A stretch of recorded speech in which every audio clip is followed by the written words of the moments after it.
الفت اور محبت کے ساتھ رہیں۔ عورت اپنے شوہر سے کوئی ایسی فرمائش نہ کرے کہ شوہر اس کا پورا نہ کر سکے، جیسی اس کی حیثیت ہو، جو اس کی آمدنی ہو، اس حساب سے عورت اپنے شوہر سے مطالبہ کرے تاکہ اس کا شوہر حلال طریقے سے روزی کمائے اور اپنے اہل و عیال کو کھلائے۔ امام الانبیاء نے اپنی شہزادی فاطمہ زہرا کا نکاح مولا علی کے ساتھ کر دیا۔ 3 دن گزر گئے۔ 3 دن کے بعد مولا علی اپنے گھر تشریف لائے تو دیکھا کہ فاطمہ زہرا کا چہرہ اتنا ہوا ہے۔ کہا فاطمہ کیا بات ہے، تمہارا چہرہ اتنا اداس کیوں ہو، بتاؤ تو صحیح کیا بات ہے۔ تو فاطمہ زہرا کہتی میرے سرتاج 3 دن گزر گئے، میں نے آپ کے گھر میں ایک لقمہ کھانا نہیں کھایا۔ 3 دن ہو گئے ہیں، گھر میں چولہا نہیں جلا، آگ نہیں جلی۔ میرے سرتاج آج آپ نے پوچھ لیا ہے تو میں نے بتایا ہے، اگر آپ نہ پوچھتے تو اگر میری جان چلی جاتی میں آپ سے شکوہ نہ کرتی، کیونکہ میرے ابا نے فرمایا تھا بیٹی فاطمہ تمہیں علی کے گھر بھیج رہا ہوں، کبھی بھی علی سے کسی بات کا مطالبہ نہ کرنا۔ میرے ابا نے مجھے تعلیم دی تھی، یہ طریقہ ہونا چاہیے۔ چند ایام گزرے تو شیر خدا مولا علی کی بارگاہ میں فاطمہ زہرا نے کہا میرے سرتاج ایک کام کر دیجئے، ایک چرخہ لے آئیے تاکہ میں سود کر دوں۔ مولا کائنات بازار گئے، ایک چرخہ لایا اور سیدہ فاطمہ زہرا کو دے دیا۔ سیدہ فاطمہ زہرا نے سود تیار کیا، 1 ہفتہ چرخہ چلایا اور چلانے کے بعد جو سود تیار ہوا مولا علی کو دیا۔ کہا میرے سرتاج یہ سود بازار میں لے جاؤ، اس کو بیچ دینا، اور ایک چھوٹی سی لسٹ بنا کر کے دی۔ کہا بیچنے کے بعد جو پیسہ ملے گا اس کا گھر کا سامان لیتے آنا۔ مولا علی نے وہ سود لیا اور وہ چھوٹی سی پرچی لی جس پر گھر کا سامان لکھا ہوا تھا، لے کر کے بازار کی طرف گئے، سود کو بیچا تو سود 6 دینار کا بکا۔ 6 دینار کا بیچ کر کے آپ وہ پیسہ لے کر کے سامان لینے جا رہے تھے، راستے میں ایک سائل ملا، مولا علی کا دامن پکڑ لیتا ہے، اے علی شیر خدا کرم کر دیجئے، رحم کر دیجئے۔ آپ نے فرمایا کیا بات ہے؟ اس نے کہا میں نے فلاں شخص سے قرضہ لے رکھا تھا، آج اس نے قرضہ مانگا ہے اور اس نے یہ تاکید کر دی ہے اگر تو نے میرا پیسہ آج نہ دیا میں تجھے گرفتار کرا دوں گا۔ اے علی شیر خدا آپ کا در تو ایسا در ہے کہ آپ کے در پر کوئی بھکاری آ جائے، کوئی منگتا آ جائے، کوئی سوالی آ جائے تو خالی ہاتھ نہیں جاتا ہے۔ اے مولا علی سخی باپ کے بیٹے ہو، اس بھکاری کے دامن میں کچھ ڈال دیجئے تاکہ میرا بھلا ہو جائے۔ علی شیر خدا فرماتے ہیں بتا کتنا پیسہ چاہیے؟ اس نے کہا شیر خدا اگر 6 دینار مل جائے نا تو کام بن جائے گا۔ 6 دینار میں نے قرضہ لے رکھا ہے۔ مولا علی نے وہ جیب سے 6 دینار نکالے اور اس سائل کو دے دے کا خدا تیرا بھلا کرے، اس کا کام تو ہو گیا۔ اب علی گئے تھے سامان لانے کے لیے، خالی ہاتھ واپس لوٹ کر کے آ رہے تھے، اتنے میں گلی کے ایک موڑ پر ایک شخص اونٹ لیے کھڑا تھا، دیکھا علی تشریف لا رہے ہیں۔ اس نے کہا مولا علی ایک کام کیجئے، یہ میرا اونٹ آپ خرید لیجئے، میرا اونٹ آپ خرید لیجئے۔ تو مولا علی نے فرمایا اس وقت تو بظاہر میرے پاس کوئی پیسہ اور رقم موجود نہیں ہے، میں کیسے خرید لوں؟ اس اونٹ والے نے کہا کوئی بات نہیں، آپ ادھار لے لیجئے، بعد میں پیسے آپ مجھے دے دینا۔ اللہ اکبر! علی شیر خدا نے وہ اونٹ لیا اور اس کو رقم ادا کر دی۔ تاریخ بتاتی ہے کہ آپ نے وہ اونٹ 100 دینار میں لیا تھا، ادھار لیا تھا۔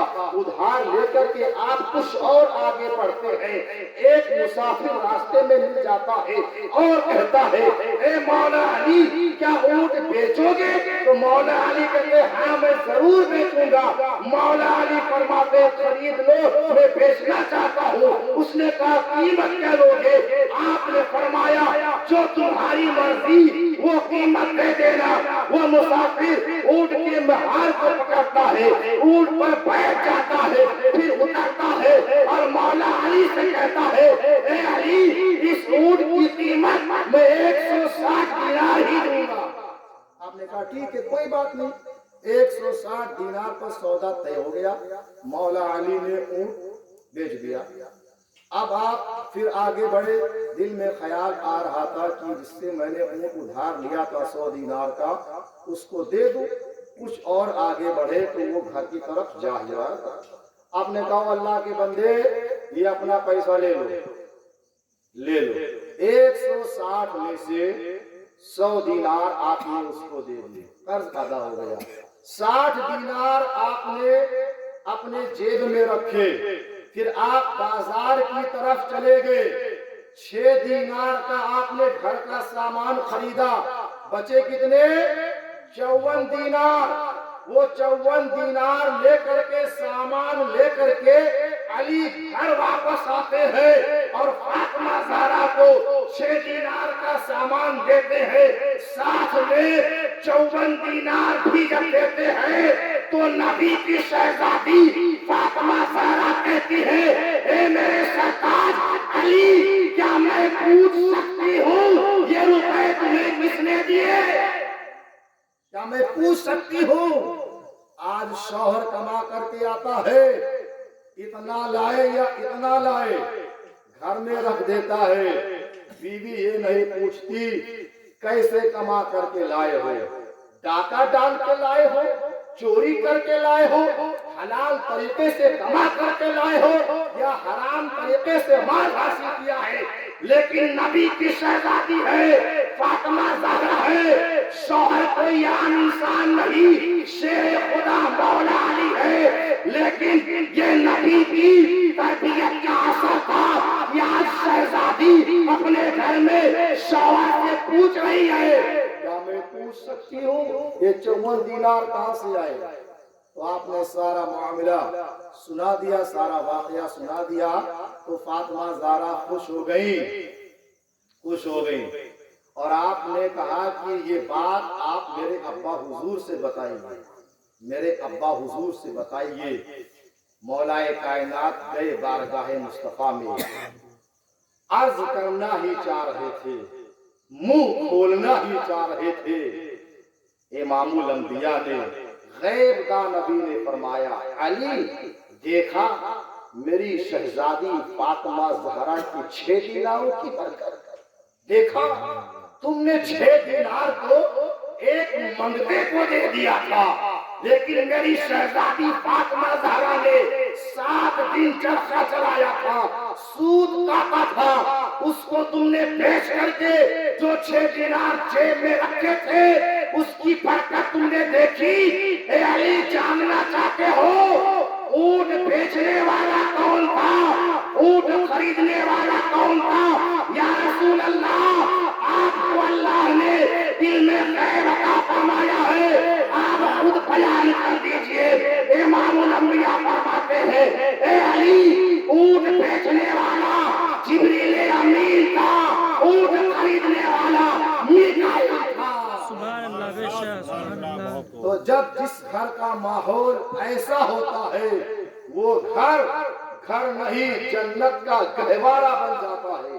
اللہ کریم کی بارگاہ میں دعا ہے کہ پروردگار عالم ان جملوں کو اپنی بارگاہ عظمت میں قبول فرمائے، اور جو شادی کی تقریب منعقد ہونے والی ہے اللہ کریم اس تقریب کو اپنے پیارے حبیب کی سنت کے مطابق منانے کی توفیق عطا فرمائے۔ اس محفل پاک میں شامل حال سب کی حاضری اپنی بارگاہ کرم میں قبول فرمائے۔ السلام علیکم ورحمۃ اللہ تعالی وبرکاتہ۔ کھڑے ہو جائیں۔